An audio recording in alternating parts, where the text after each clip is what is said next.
quand vous dites que les informations que le public reçoit en Occident est complètement décalée de votre observation sur le terrain, euh, est-ce que vous pouvez nous donner quelques exemples qui vous frappent le plus? Alors je peux donner des exemples qui sont tirés du livre, puisqu'on a traité à peu près tous les sujets qui excitaient l'imagination des journalistes occidentaux à l'époque. Bien entendu, on a parlé des Ouïghours, bien entendu, on parlait des Tibétains, bien entendu, on parlait de la suppression des libertés en Chine, alors que parallèlement, par exemple, en France, on avait carrément mis de côté le Parlement et le gouvernement fonctionnait par décret. Je citerai comme exemple, ne serait-ce que, et ça fait 35 ans que ça dure, l'histoire du Tibet, par exemple. Quand vous rencontrez des gens qui sont spécialistes du Tibet, ils vous racontent que le Tibet, c'est le Tibet. Quand on leur raconte que le Tibet est en quelque sorte dans le giron chinois, mais depuis le XIIe siècle, ils ne vous croient pas, alors que tous les faits historiques sont là. Quand on vous raconte que c'est le gouvernement chinois qui est en train de reconstruire les Potala, ils ne vous croient pas. Et puis quand on leur dit que dans la région du Xinjiang, le problème, c'est pas tellement les Ouïghours, mais c'est le fait qu'on a instrumentalisé une population musulmane qui était très minoritaire. Ils vous croient pas, ils vous donnent d'autres chiffres. Et là, c'est très étonnant.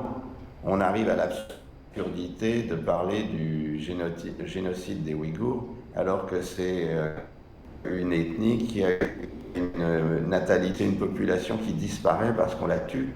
Et donc, on la tue et elle ne se reproduit pas, donc elle diminue, et à un moment donné, il n'y a plus cette population. Si vous prenez cette définition, vous ne pouvez pas l'appliquer aux Ouïghours. Donc tout ça crée un écart colossal entre ce qui se passe et puis ce que les gens racontent. Mais selon vous, pourquoi il y a ce phénomène? Est-ce que c'est toujours ainsi ou il y a une raison particulière euh, que aujourd'hui, dites que les chercheurs ou les médias sont devenus ainsi?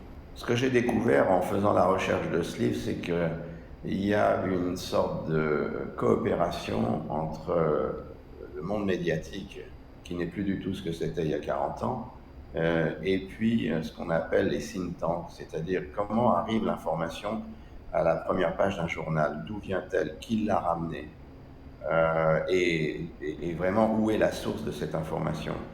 Dans la plupart des cas, j'ai découvert que cette information venait d'organismes qui étaient payés par des gouvernements avec des objectifs précis. Par exemple, l'histoire des Ouïghours est assez symptomatique.